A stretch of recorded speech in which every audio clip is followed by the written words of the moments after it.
E a notícia é: ex-babá processa ator Juliano Casarré e pede 225 mil. Ela acabou de entrar com essa ação, foi dia 15 de junho, e eu vou explicar para vocês tudo o que ela pediu aqui na ação trabalhista.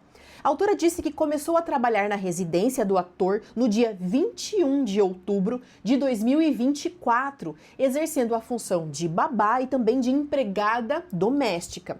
Só que, segundo ela, esse início não apareceu na carteira de trabalho, não foi anotado.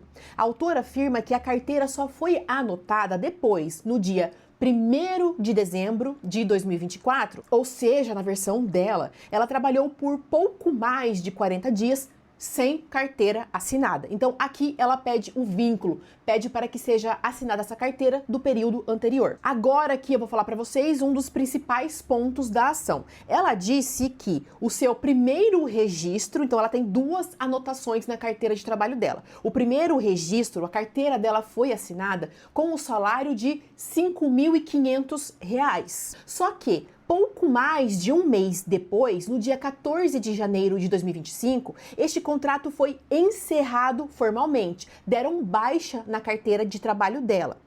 Depois, segundo a inicial, ela foi recontratada no dia 1º de abril de 2025 para fazer a mesma função na mesma residência, mas com salário registrado bem menor, R$ 2.800. Então tem dois registros, o primeiro registro com salário de R$ 5.500, depois, no segundo registro, o valor de R$ 2.800 de salário. Ela diz que o objetivo teria sido dividir o contrato e reduzir o valor usado para calcular direitos trabalhistas como férias, 13º, FGTS, rescisão e contribuições. A autora também afirma que, mesmo depois deste novo registro com o salário de R$ 2.800, ela continuou ganhando R$ 2.500. Segundo ela, o que aconteceu foi o seguinte: uma parte do salário aparecia oficialmente na carteira, os 2.800 registrado. O restante, os 2.700, era pago por fora. Bom, depois de falar do registro da carteira de trabalho dela, a autora passa a contar como era a rotina de trabalho dentro da residência. Segundo ela, a jornada era de segunda a quinta-feira. A autora disse que entrava na segunda às 8 da manhã e saía quinta-feira às 8 da noite. Durante esses dias, ela afirma que dormia na residência. E, segundo a inicial, esse pernoite não era uma escolha dela, nenhuma facilidade oferecida. Ela diz que precisava dormir no local porque ficava à disposição da família. A autora afirma que, na prática, trabalhava cerca de 14 horas por dia.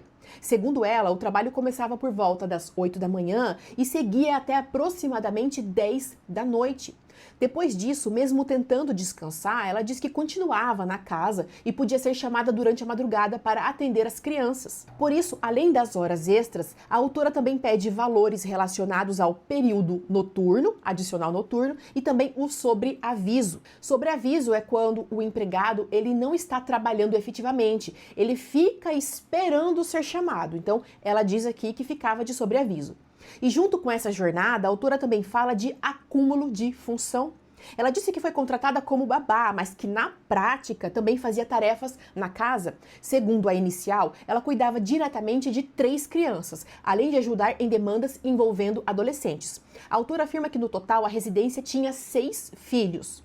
E além dos cuidados com as crianças, ela diz também que lavava banheiro, lavava e passava roupa da família, organizava quartos e fazia faxina pesada. Para a autora, isso aumentava muito a carga de trabalho. Ela disse que precisava cuidar das crianças e, ao mesmo tempo, dar conta das tarefas domésticas pesadas. Segundo ela, essa rotina também prejudicava o intervalo de descanso e alimentação, porque as refeições eram sempre interrompidas ou até canceladas para atender demandas da casa ou das crianças. E é nesse contexto de sobrecarga que a autora também menciona um episódio envolvendo a saúde dela. Ela conta que, em um período de folga, ela fez um procedimento estético. Depois disso, segundo a inicial, ela teve uma reação alérgica grave, com o rosto muito inchado, dor e dificuldade até para enxergar. Mesmo assim, a autora afirma que foi trabalhar e avisou que precisava ir ao médico com urgência. Segundo ela, mesmo com o rosto visivelmente inchado, não teria sido liberada imediatamente. A autora diz que foi orientada a continuar trabalhando, que houve sugestão para ela se medicar por conta própria e que sua saída teria ficado condicionada a compromissos pessoais da patroa, que é a esposa do ator. Segundo a inicial, ela só conseguiu sair por volta das 4h40 da tarde, quando foi para um pronto atendimento. No dia seguinte, ao voltar ao trabalho, a autora afirma que foi recebida com hostilidade. Ela diz que sua condição de saúde foi colocada em dúvida e que ouviu comentários comparando a situação dela com a de outras pessoas. Para a autora, esse episódio fez parte do assédio moral que ela afirma ter sofrido. E depois de tudo isso, ela diz que passou a cobrar horas extras e a regularização dos seus direitos. Segundo a autora, depois dessas cobranças, ela foi dispensada sem justa causa. Mas ela afirma que foi uma retaliação justamente porque ela estava pedindo os direitos trabalhistas dela. Então, ela entra com essa ação trabalhista aqui pedindo R$ 225.686,20 em direitos trabalhistas. A audiência deste processo está marcada para dia 4 de agosto de 2026. Então, não tem ainda a defesa do Juliano no processo, mas ele se manifestou nas redes sociais, fez um vídeo explicando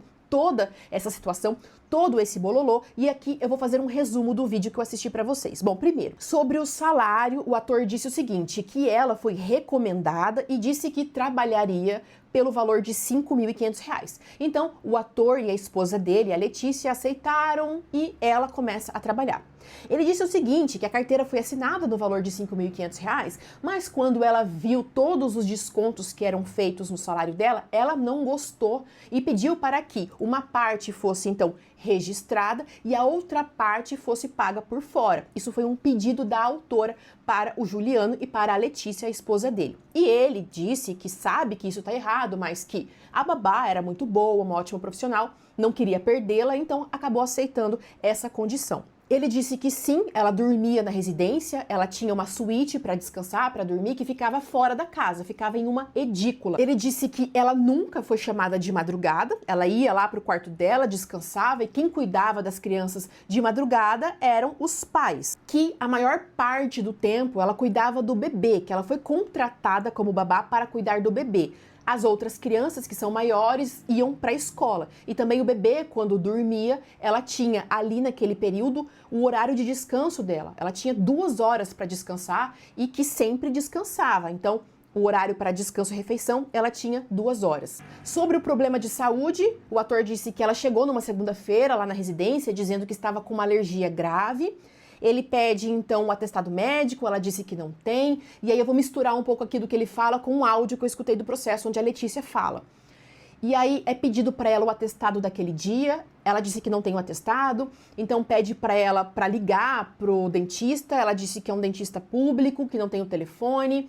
É informado então para ela que ela vá no dentista particular deles, ela não vai no dentista, então eles ficaram desconfiados, por quê? Ela tem um histórico já de faltar muito no serviço sem atestado e eles nunca descontaram esses dias, também tem um histórico de muitos atrasos no trabalho e por conta disso eles decidiram então que não queriam mais que ela trabalhasse ali na residência e demitiram ela sem justa causa. E aí ele finaliza dizendo que eles foram até o sindicato para fazer a rescisão desse contrato, foi oferecido o valor de R$ 8.000, ela não quis esse valor, então ela entra com essa ação trabalhista aqui. Agora me diga aqui o que foi que você achou desse caso que eu te trouxe hoje.